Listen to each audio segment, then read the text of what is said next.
I know my personal, like at the point where I get overwhelmed, and I just have to make sure that I manage it and don't get to that point.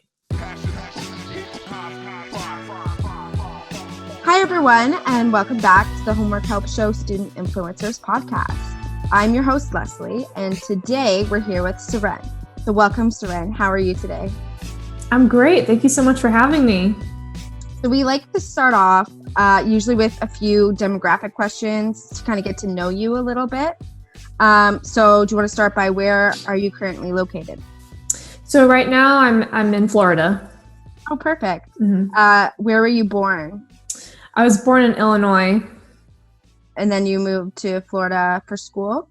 Well, I was born in Illinois, but for the majority of my life, I've actually lived in Florida. Okay. So, yeah. Bit of a difference. Very much of a difference. Climate. For sure. What college or university do you go to? So I'm at the University of Central Florida. Okay. In Orlando, yeah. And you are taking nursing? Yeah, so I'm at UCF and I am a nursing student. So yes, I'm in nursing school at UCF. What year are you in for that? I'm a senior, thank goodness. Almost over. Yeah, so that's also when it starts to get into all that tough stuff too, right? All the in-person or all the clinical stuff and in-hospital stuff, I'm assuming? Yeah, so the nursing program starts your junior year. It's like your first 2 years, you take your prerequisite courses, and then you apply for the nursing program. And then once you get admitted, then starting your junior year, you do all of the more nursing-specific courses. And like that definitely includes clinicals and lots of hours doing that.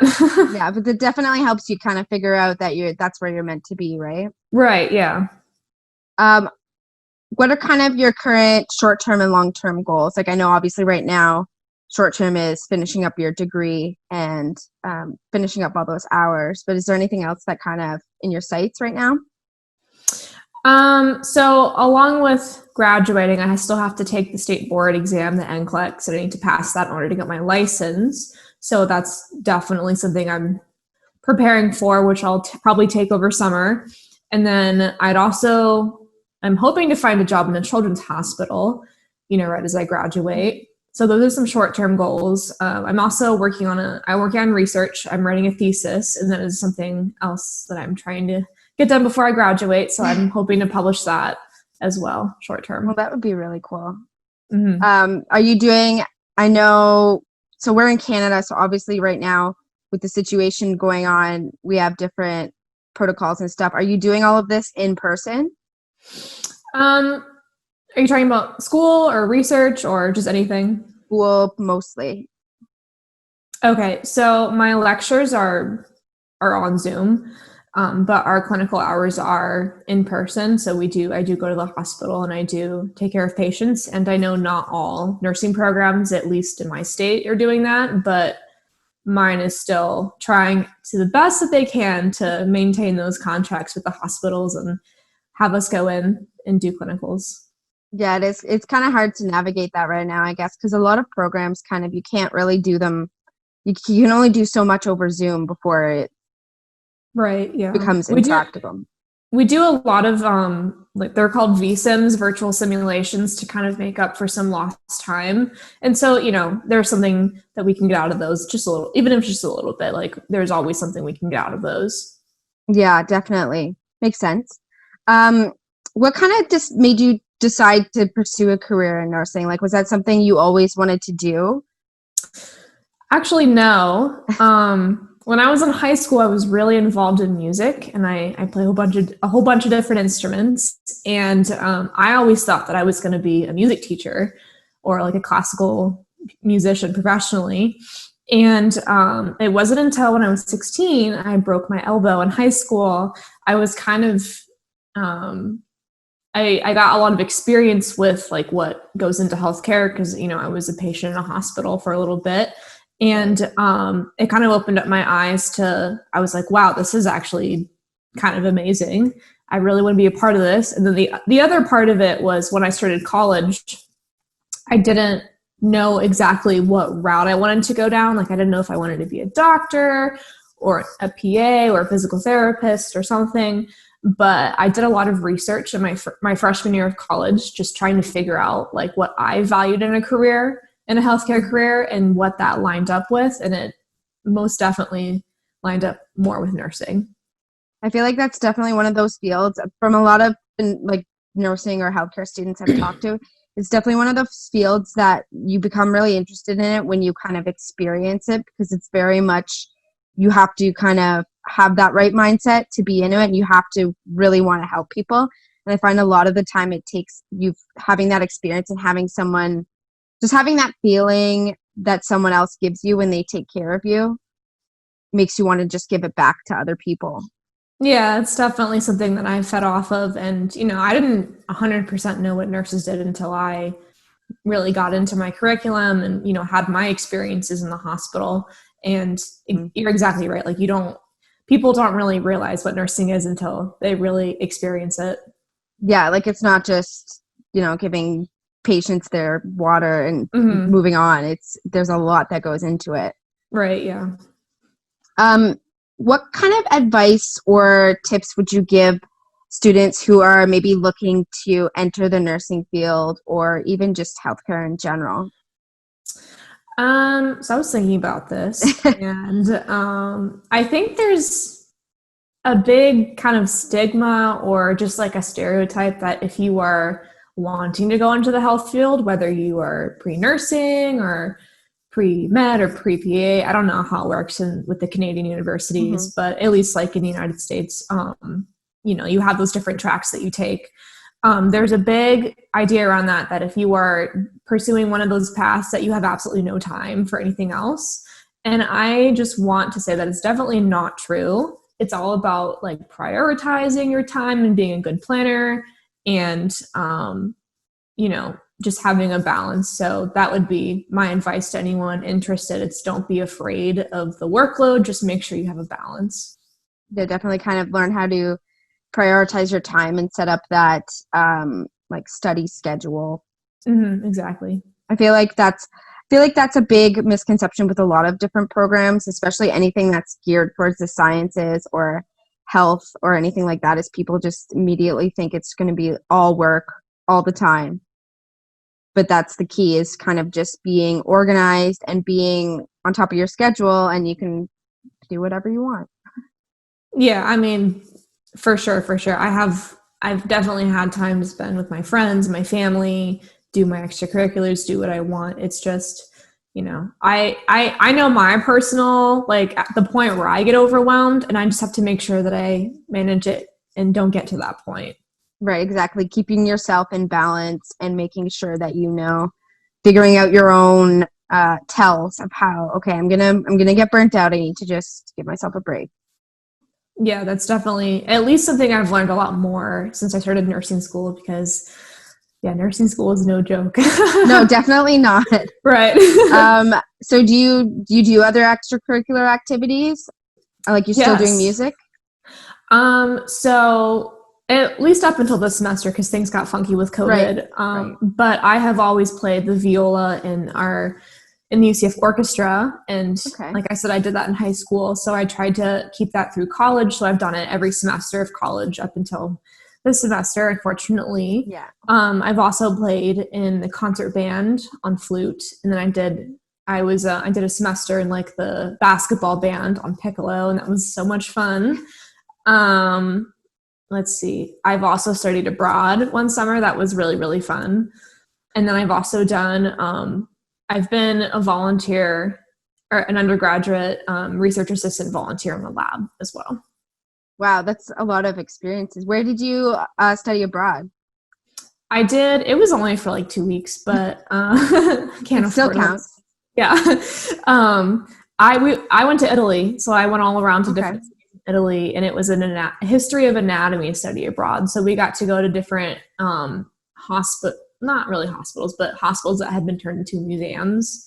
And it we got this very enriched education on how like anatomy, like the study of anatomy was like curated to where it is today. And I got to see like the very first like anatomical theaters and watched how like the med students would learn anatomy way back centuries ago. Wow, so, that's really cool. So Yeah, it's it was kind of so like much super fun. inspired by that Renaissance anatomy, like the studying Mhm. of like Da Vinci and those discoveries and stuff. Oh, absolutely. A lot of the like Renaissance art is very anatomical, and so we Yeah. got to go to see different pieces of art, and we learned about how the artists would use would really get to study anatomy. And you don't really, I mean, I'm not an artist, so I can't really speak on their behalf, but I never really thought that artists really had to know their anatomy as much as like a medical person might need to know it. Yeah. But it was very fascinating how much those two disciplines came together.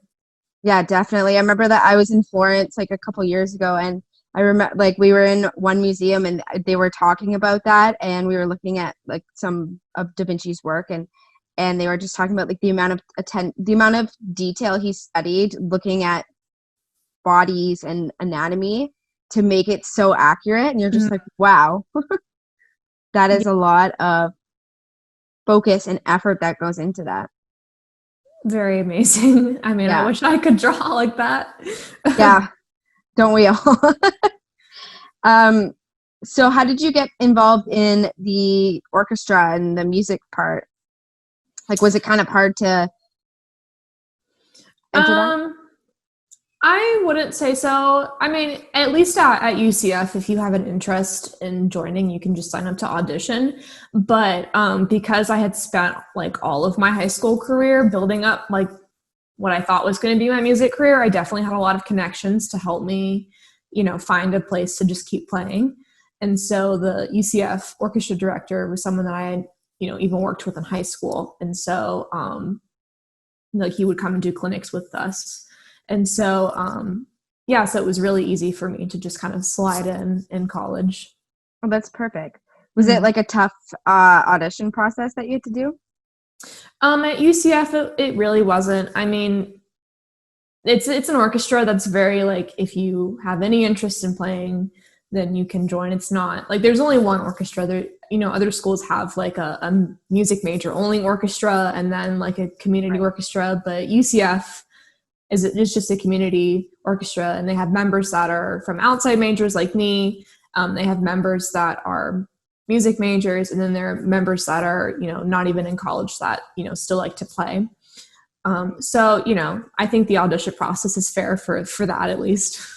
Yeah, and I mean it probably also really has a lot to do with what instrument you play too, right? Because they need certain things. Like I'm sure if you played an instrument that's not as common, it might be a little easier just because I mean they're not going to just take anybody, but it might be a little easier if you have 20 people that can play one instrument and only 5 that can play the other. Well, you don't need 20 of the same person too, right? Yeah, I mean, I'm speaking from like the string part of it because I'm a Right. string player. I don't think any of the string players, as far as I know, have been turned down. It's just if you're going to put in the work to learn the repertoire, then you can audition. Then you can be a part of it. But I know as far as like the wind players, they do have a little bit more of a rigorous audition process Right. because there only can be so many of them at once. Right. Is that and I know like putting the whole COVID situation aside, is that kind of like how much time do you normally spend during the week kind of working on with the orchestra? Like how much of your time does that take up? So before nursing school, I would go to rehearsal twice a week, which is usually when it is, and it would be like 6 to 8:30, so it'd be 2.5 hours twice a week, and then maybe a performance weekend, like 2 or 3 times during the semester. But once I started nursing school, I was like, I cannot handle all of these rehearsal hours, so I made sure to talk with my director about it, and he was okay once a week for rehearsal, and Okay. then for the concerts, obviously. So yeah, it started out at more like 5 hours a week, and then it came down to 2.5, and then now it's nothing, Right. unfortunately. But I'm hoping to rejoin in the spring.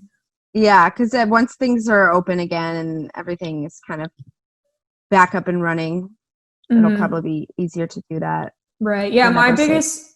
biggest concern, I mean, obviously time is a huge thing, but it was mostly just like since the nature of my major going into hospitals, working with sick patients, I know that there's a huge risk that I'm going to be exposed. Mm-hmm. And so, as much as I want to play, like I know I need to protect my friends, my peers in the orchestra, especially the wind players that rely on their lungs to be in the ensemble. So that was a huge factor in kind of deciding to step back this semester. Exactly, too, especially since Florida was kind of one of those big hot spots in the United States. Sadly. Yeah. Do you have any, like, on top of all of these extracurriculars, which already sound like they take up a lot of your time normally, do you work as well or no? I do. I wouldn't, I call it my job, but it's not comparable to a real job, like a real part-time job. I'm actually a private music instructor, and I just teach a couple of kids once or twice throughout the week. And so that really doesn't take up more than like 2 or 3 hours at most. Well, that's really cool. Mm-hmm. I feel like that's more fulfilling anyway, because you're actually helping kids learn Mm-hmm. music and stuff. Yes, exactly. Different instruments, or is it all the same one? I have one viola student, and then I have 2 piano students. Okay, cool. You really play a lot of instruments, don't you? Yeah. Like, how did you have time to learn all those instruments when you were in high school? I don't know how I had time. That's a good question. I haven't really thought about that. I think it was mostly in the summers that I would just get bored and I would be like, okay, time to learn a new instrument. I mean, I remember when it was before high school, when I was in like elementary school, and I was taking piano lessons, and I just was not willing to put in all the practice time, and I like refused to practice, and it just felt so time consuming, and that was just one instrument. I don't know, I guess it's just like one of those things where I can just kind of go on autopilot, and it's like, now it's a big de-stressor because I can go on autopilot and not have to think about life. But when I was learning, I don't know, it's like one of those challenges that I enjoyed, I guess. All except for viola, I was self-taught. So it was just like one of those things. I was like, this is my project for the summer. I'm going to learn to play the flute. Right.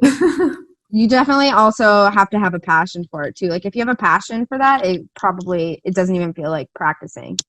Yeah, exactly. I don't think I had a passion for it.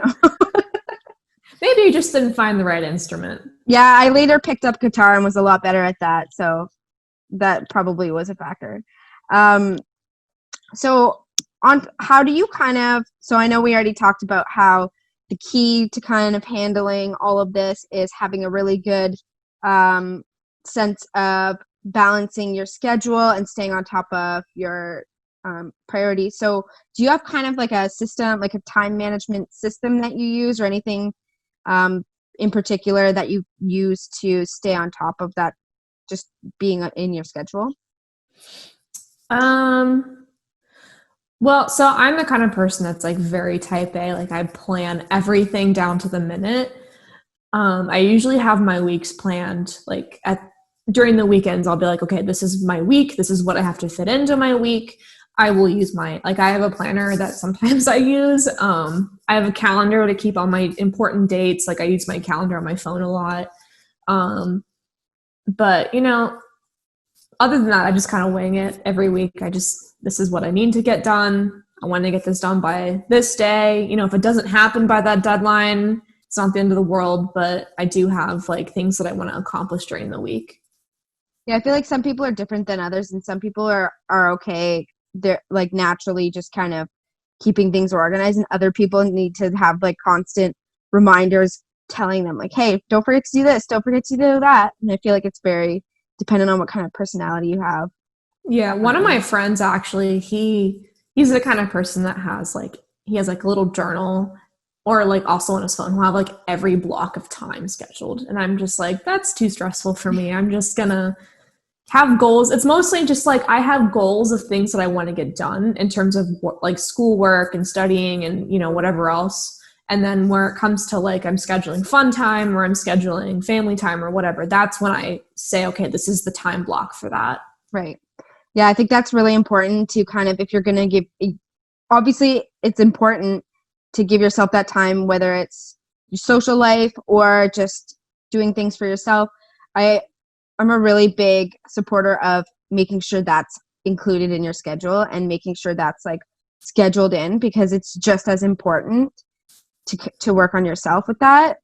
And if like if you're one of those people that needs to schedule everything and needs to be reminded, then that should go in your schedule too.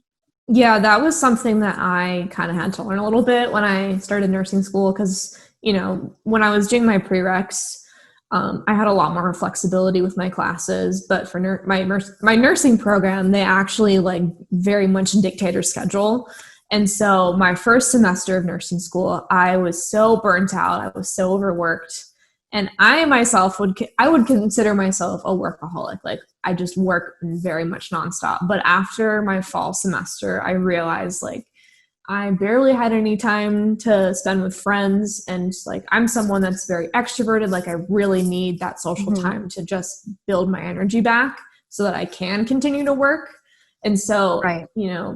After my fall semester, I kind of learned to, okay, like, it's okay to plan social time. I don't need to sit in my room all day and just study. Like, it's okay to plan social time. It's Definitely. very, very important. Yeah. Definitely. Which actually brings me to my next topic of discussion, because there's a lot of discussion about mental health right now, and just like self-care. One, because of the pandemic, and that's a big thing, but also two, it's been less taboo to talk about it. And nursing in particular can be pretty impactful on mental health, especially, the things you have to see in the hospital, or just dealing with all of the stress of the job.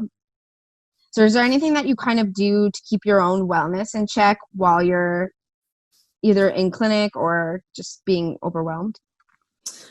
So something I, kind of had to learn as I was going through my program was like, there are times where the nurse brain is on, and then there are times when the nurse brain is off. And, I think everyone that goes into nursing or anything medical kind of understands that concept, where it's like everything that happens at the hospital kind of has to stay there. And you don't want to bring those things into your personal life, because you need that time to just decompress. But there also have been times where really impactful things have happened, whether they are good, whether they are very sad. I mean, I've had a lot of sad situations with patients before. I've cried in the hospital because of patient situations. And what, obviously the instructors, they understand that students are going through this. It's, this degree is very much unlike any other college degree, because you do have that aspect of it. So, talking to my instructors about things, talking to my professors, talking with my classmates that understand going through, because I'm just a little bit of extra help, and, they're a good unbiased opinion, and it's very empowering. And then, depending on situations, like, sometimes I'll talk about things with my friends and family, but, I really try very hard to keep the nurse life and the personal social life separate. Yeah, I feel like it would really help just to be in that situation, to talk to other people who, like, like you said, whether it's your instructors or anybody like mentors or anything like that. I feel like that's more helpful, because you can talk to your friends about it, but they're not really going to come from the same perspective. But having those authority figures who have probably been exactly where you were standing when they first started is really, because I think it's really important to just talk to people about it, about whatever you're going through. So I feel like that's probably the best course of action too. Like, I feel like that's really helpful. Yeah, I used to be really frustrated at first, because I would try to talk to my friends outside of nursing school about things, and my family, and they just really didn't get it. And then I had to realize, like, this is not something I can really make them understand. So I need to, go to people that I know do understand. So that's, my classmates, they obviously are going through it with me. My professors, my instructors, everyone involved in my nursing program, they get it. So I try to talk to them a lot when those things happen.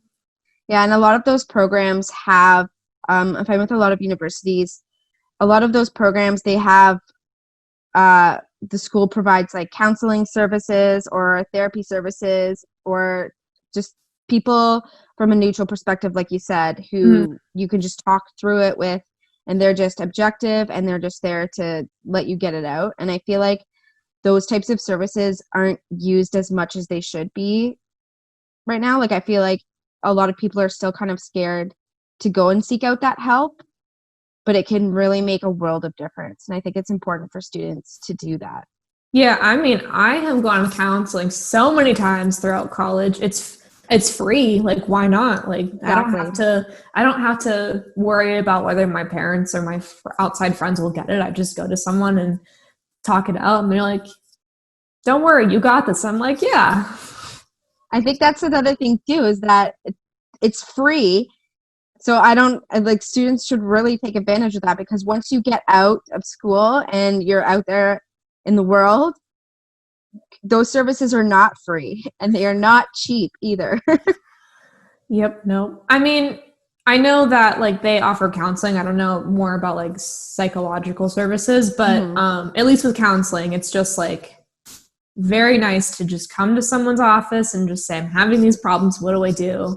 Because, like every college student goes through their own Exactly. stressful situations with school, with personal life. And so, I mean, I have probably gone to counseling like 3 or 4 semesters. Or no, that's probably too much. Maybe more like 2 or 3 semesters. Yeah.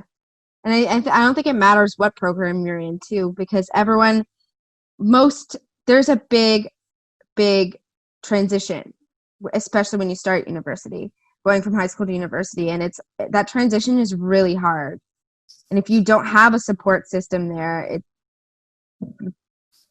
just end up either dropping out or just not doing very well, and it just can really impact your entire university experience. Oh, absolutely. Like that's exactly what happened my freshman year. I went away to a different university and I had no support system. And, that's when I started going to counseling because I was like, I need help. I'm really struggling.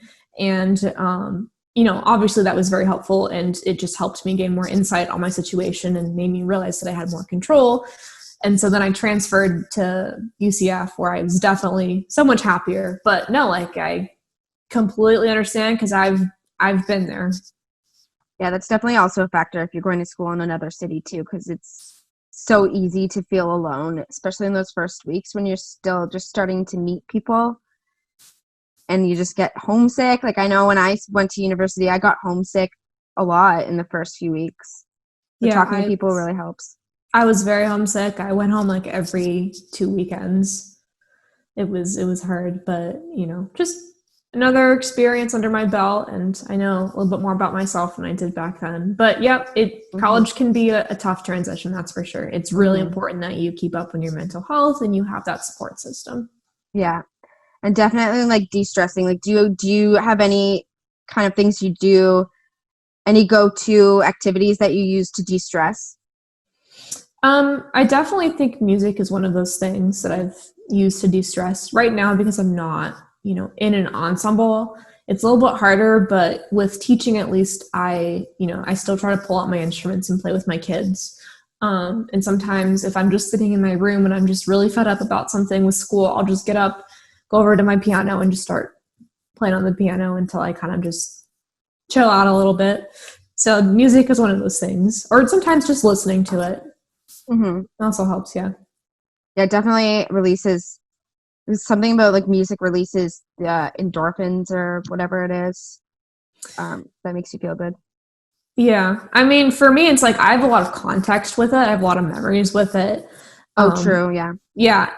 Yeah. So, like, if I'm really stressed out about something, I'll put on some music that I performed before, and I'll just kind of let go of nurse brain problems and, just go on autopilot and think about, all the context with the music that I'm listening to or that I'm playing. Yeah, and think about that, like, oh, this was a really fun time when I played this song, or any kind of happy memory that's associated with that song. I'm sure we all have those. Whether it's not just playing, but even just listening, that this song reminds me of this time. Oh, absolutely. That's what happened yesterday. I was doing some chores and I was like, I haven't heard this piece in a while. And so I played it and I was like, oh, those were good times. I know I do that a lot too. We're like, remember this concert was really fun. What kind of struggles or challenges have you faced so far as a student, and how have you kind of overcome them?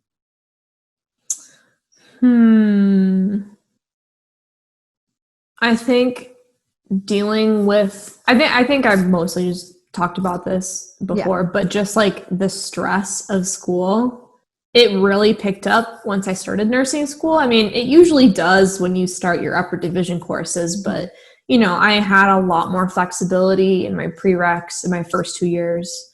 And I was not used to having a very like rigid schedule. I was used to that in high school, but my first 2 years of college was very more relaxed, and then went back to that rigid schedule.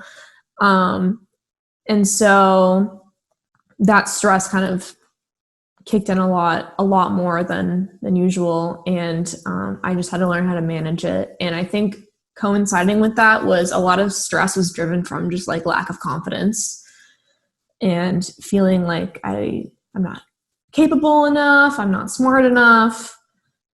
So that's something I've had to kind of overcome. Kind of like that imposter syndrome where you kind of just feel like you don't belong there, and then it just kind of takes a toll. Absolutely, yeah. Go ahead.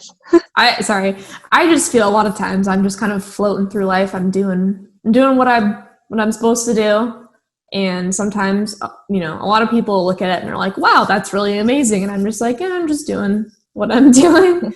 And so I find for myself, it's really easy to get very negative in my head about these things that I've done and all of these things that I do. And for other people, it's a lot easier for them to put praise to it. But it's obviously we're not perfect people. But I think inside I'm a bit of a perfectionist sometimes. I think that a lot of musicians are perfectionists. Because you kind of have to be when you're, especially with classical music, feel like you kind of have to be, because you have to be so, especially like in an orchestra or in a group that everyone is relying on everyone else to make that note, make that timing. Yeah. I feel like there's a little bit where you kind of have to be. Yeah, that's definitely a good point. I didn't even think about that. You're probably right about that. Those qualities that I've had as a musician where it's like, strive for perfection, no mistakes, practice, practice, practice. It's like that kind of mindset has transcended into other aspects of my life, such as nursing. And it's, obviously you don't want to be making mistakes, but as a student, it's okay to not know, or, those things. So realistically, just being a musician has just prepared you for everything else in university. You could say that in some ways, yeah.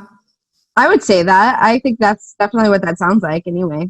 Yeah, I had an instructor a couple weeks ago. She was mentioning that I guess she was mostly talking about how different disciplines can kind of come together and stuff. But she said that she knew someone that was like working in HR in like a hospital, and they would hire musicians to like fulfill these different jobs because they have all of these qualities, like, like striving to be a perfectionist. Hopefully not to a fault, but wanting that, level of accomplishment and perfection and accuracy. Accuracy, yeah. And then what else was she saying? Like musicians are very timely people. And I was like, yeah, like there is a saying in the music world that goes, if you're early, you're on time. If you're on time, you're late. And if you're late, you're fired. Yep. Especially with classical music and orchestras. Absolutely, yeah. Because I know a lot on the flip side. I know a lot of people who are in like rock bands or like metal bands, and they never start on time, ever. Yikes, yeah. I mean, I don't know how it works for different genres of music. Like obviously in the, more contemporary, like with rock and pop and stuff, it might be a different mindset. But at least in like the classical world, whether it's like you're in a band, you're in an orchestra, you're in theater, you're in choir, it's like timing is very, very much the key. You don't want to be late, or else there will be repercussions. And then I feel like there's also an association too with the like hand-eye coordination in any kind of medical field, I feel like that's probably an advantage too. I would say so. A lot of the hands-on skills that we've learned do require a lot of hand-eye coordination, and I've been able to kind of pick that stuff up pretty easily. I don't know if that's just me or if that's just, my background as a musician, but, there's that. And then the other thing that I really picked up from music world that helps me in nurse world is like faking it till you make it kind of thing. And so when it comes to applying these skills or working with patients, a lot of times I'm like, I have no idea what I'm doing, but you just go with it. I just go with it, and I just kind of, at least I try to put out the mindset that I know what's going on and that I know what I'm doing. And actually, I had a patient who she asked me if I was nervous one day. It was like a couple weeks ago. She was a mom that had just given birth to her baby, and she was like, "Are you nervous?" And I looked at her and I was like, "No, I'm just tired." It is draining. It's draining for sure. But I was very just thrown off by that question. I was like, does it look like I'm nervous? And then you don't want your patient to know that you're nervous when you're taking care of them. Yeah, I wasn't even doing anything. I was just watching the nurse do stuff, and she looked at me and was like, "Are you nervous? You seem kind of standoffish." And I was like, "Oh, I'm not nervous." I got nervous when she asked me the question. Yeah. But I was like, "No, I'm not nervous. I'm just here to watch. That's, all I'm really here for." Yeah, definitely. I'd probably be nervous anyway. When I first started clinical, I was definitely nervous, but this is my third semester now, so kind of have a little bit of it down. You probably get used to it after a while, and you kind of just become more comfortable. Yeah, that's essentially what it is. Definitely. Kind of on the flip side to all of that, what is one of your favorite memories so far in school? Oh, there's so many. Okay. Okay, so in my sophomore year, before I started nursing school, I was a lot more involved with the performing arts department at UCF. I was in the band, I was in the orchestra, I was doing all that stuff. And my school has this thing called UCF Celebrates the Arts, and it's where they have 2 weeks of performances and demonstrations of visual art as well at one of the major performing arts halls in the city. And so the orchestra was accompanying the theater program, and we did Titanic the musical, and that was it was so exhausting, so tiring. My hands were so swollen after playing a 3-hour musical 5 times. But it was one of the most fun experiences, just getting to be a part of the musical. Yeah, that's definitely a long choice for a musical. Yeah, it was really, really bad because there was one night, it was the opening night, they had us do a rehearsal in the late afternoon, and they were like, "We're just going to run the whole thing." So we ran the whole show, so that's a 3-hour show, and then we had a dinner break for 2 hours, and then we performed the opening show for 3 hours, and my knuckles were just so swollen. It was... Well, yeah, because you played for 6 hours with a couple hours in between. Yeah, as a musician, as a string player, you should not really be playing for more than 30, 45 minutes without taking a break, but you can't really do that when you're in a... No, when you're in an orchestra, when you're in an actual musical, you're going to get those calluses because you don't have a choice. Yeah, there were definitely... and the string players would play from first downbeat to the last downbeat, so the entire 3 hours. And then the wind players, because their instruments are a lot more loud and pronounced, their music was really only they only really came in at important parts during the musical. So because I was a string player, and string players are much more quiet and are able to be underneath the dialogue, we played the whole 3-hour show. And I just was like, I wish right now that I was not a string player. I wish I was a flutist right now, so I didn't have to... I chose the wrong instrument. Yeah. And so there were times where I would just kind of sit out and just be like, "Sorry, guys, I can't do this. I'll come in on the next one." Yeah, I get that. Sometimes when I play guitar, even for half an hour, I'm like, my hands are done. So I can't imagine. No, I feel that. Yeah, I'm sure you have that a lot worse. Another question that we kind of ask everyone who joins us on our podcast is, if you could go back and talk to your 15-year-old self, what advice would you give, or what would you say? When I was 15, and I'm sure a lot of girls, and actually anyone when they were 15, probably dealt with feeling insecure, and I was very insecure about myself, and I was, always wondering, like, what kind of person am I supposed to be? Who am I going to become?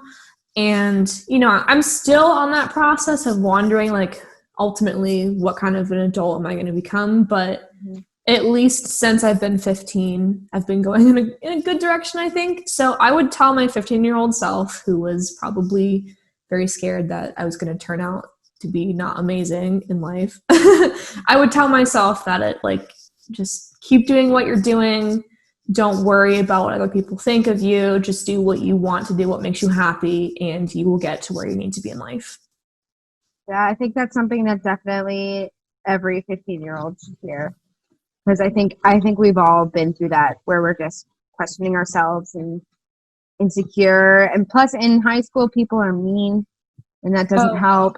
Yes. I remember, like, my biggest problems in high school were probably related to, like, social drama or something, or I don't know, something like that. Yeah, I think mine too. Yeah. And so, college now, those perspectives are very different. Those things don't bother me anymore. And I'm sure a lot of people have kind of transitioned that way, to where it's like, now in college, things don't really matter as much.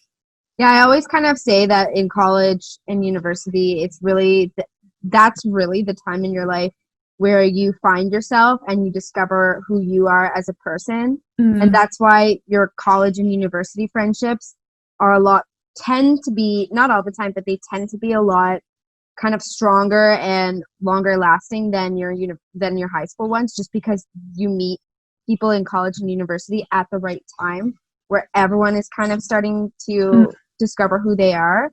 So you really form those connections stronger, because you find more like-minded people, or people with just those similar interests, and it's a lot easier to make that last. I would definitely agree with that. I mean, I've been lucky to where my high school is actually like 20-30 minutes away from my university. So a lot of my friends ended up going to UCF. Okay. And so I've been lucky to still be able to maintain some of my friendships from high school. I mean, not all of them, but, some of them I've been able to keep. But, I did make a lot of friends when I transferred back home, that were like my college friends, and I love them to death, and they get me through life. Yeah, I did kind of the same thing. Like, my main group of friends right now is actually my high school friends, but I have a lot of like university friends who kind of just live. No one kind of lives in the same place, because in university everyone comes from different cities. So it's kind of like, I still have my high school friends, but then you have all these like amazing university friends that I just don't see them very much. But definitely two circles for me. Yeah. I mean, if I had stayed at the university that I was at, which was like 5 hours away from my hometown, I probably wouldn't have been able to keep those friendships. So I think a lot of it has to do with the fact that I came back, I transferred back, and a lot of my friends just happened to also stay as well. I mean, it's a big university, and if you live at home, like, you don't have to worry about rent. So a lot of people in my high school went that route. Yeah, that definitely makes a lot. Like, I feel like that's a big factor. I'm in a university town too, and probably half of my high school graduating class ended up going to the local university, because a lot of people, it's like, well, I can live at home and save a lot of money. I'm gonna do that. Yeah, I mean, what I find interesting is that a lot of us in high school, like when we started high school, we were like, we're gonna go a million years away, or really far distance. And as we kept like progressing, people started being like, yeah, I think I'm gonna go to UCF. It's much easier. And, you know, I have a little sister too, and she's a senior in high school. And I keep trying to tell her, like, listen, I know you want to go really far away, but like, coming from experience, it's just so much less stress to not have to worry about financing room and board and a car and all of that. Yeah, definitely. I mean, there are so many advantages to going away, far away, because you have, you know, you learn how to be independent and on your own, and you get to live in a whole new city and have this like fresh, not a fresh start, but like a fresh chapter. But then there are so many other advantages to being closer to home, primarily financial, and you still have all your high school friends still there. So I think it really depends on the kind of person. Yeah, and I don't think I was ready to make that step when I was 18. Yeah, and of course it depends on your financial situation too. Like if you're not in a financial position to go to a new city, then you don't really have a choice, but it's not a bad thing. Yeah. I mean, I know some people that moved away to college and they're loving it. They're in a lot of debt, but they're still loving it, which is all that matters to me, as long as they're happy. But you know, I discovered in my freshman year when I went away, I was like, I'm not ready for this. I don't know how to make friends. Like, but at least you were able to recognize that though, because sometimes I feel like if you don't recognize that, it just builds up and gets worse, and you end up in this just like burnout or depression or anything like that. Yeah. You know, what's interesting is that, so we did a psychiatric rotation, and 1 week when I went into my rotation, I had a patient that, well, he wasn't really my patient, but there was a kid there that he was like, you know, around my same age, and he was also at the university that I was at when I was there. And I was like, oh, that's so crazy. We never ran into each other when we were there. And he too was like, yeah, like I wasn't ready for it, and I didn't really acknowledge it. I just kind of went down a bad path, which is why I'm here. And so, you know, it's all about how much insight you have, and, you know, just trusting that your gut knows what's best for you. Yeah, definitely. And like, that's one of the things, right? You could easily end up spiraling into a really dark place if you don't learn to recognize your own gut instincts and your own, just kind of what's going on in your own head. And that's why, going back to the whole de-stressing and mental health thing, it's so important to be able to just take a step back from things and think about where you're at and realize, okay, this isn't working for me. Yeah, that's definitely hard to admit to yourself when you're 18 and you're like, I'm trying to prove something to everyone here. Yeah, but I was like, nope, I got to do this for my mental health. I got to do this for my happiness. And ultimately, I have zero regrets. I've met, you know, my closest friends and just the people that I love to death. So I'm happy. Definitely. And that's perfect. That's the ideal outcome of that situation. Right, yeah. What kind of advice would you give? I know this is weird circumstances right now because some people are going back to school in person, some people are going back to school online, but kind of what advice would you give to kind of someone who is just entering their first semester of college or university? So understandably with COVID, a lot of things are kind of crazy right now, and I didn't go through COVID my freshman year. I just was, like I was saying, just not happy with where I was at. And so when people kept saying to me like, oh, college is supposed to be the best 4 years of your life, I was like, there is no way. I'm so dissatisfied right now with everything. But kind of relating that to COVID, like just because like your freshman year might suck a little bit, just because it might have all this extra stress to it, doesn't mean that it can't change later down the line. And, you know, I'm very hopeful that, you know, colleges will, you know, get to return to somewhat normal in the next maybe year or so. So, you know, I understand where a lot of freshmen are probably feeling like they're missing out on a lot, but, you know, it'll get better, and, you know, you have a lot more power over, you know, choosing the things to do or to bring into your life that make you happy than you realize. I think that's the thing right now, is that it's like, it may not feel like it because just everything is just dragging out. But there will be a point in time where this will be over and it will get better. Or at least we'll have like a vaccine or something that will make things easier to open up or whatever, but it will eventually. And I feel like people are just so discouraged right now, and they're like, this is not how I pictured starting university. But I mean, this is not how I pictured my senior year, but this year has been yeah. Anybody. Like, I know a lot of people who had to postpone weddings or they had to have small pandemic weddings, and it was not, what they pictured, but everyone just keeps chugging away. Yeah, just got to be resilient. And, in my circumstance, it was like I could just snap my fingers, make a change, and everything was fine. You can't really do that in this situation, but you can still take advantage of, maybe join a club or, whatever your school offers during, the COVID pandemic. You can still take advantage of those things and try to enrich your life somehow. But yes, yeah. I'm sure that, things will change and become a little bit easier for college students in the next year or two. Hopefully, I'm hoping. But yeah, so. Don't think that just because your freshman year sucks that all 4 years are going to be like that. Yeah, definitely. Another question another thing we like to ask everyone on our show is if you have a favorite motivational quote that you could share.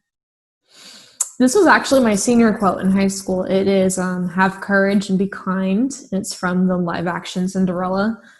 And it's one of my favorite quotes because I just feel like that's really just what you need in life, is just to have courage and be kind. Yeah, and I mean, like, that's pretty relevant for right now too, of everything we were just talking about. So that's very perfect. And our final question is always a fun one. And it is, what is your favorite social media platform and why?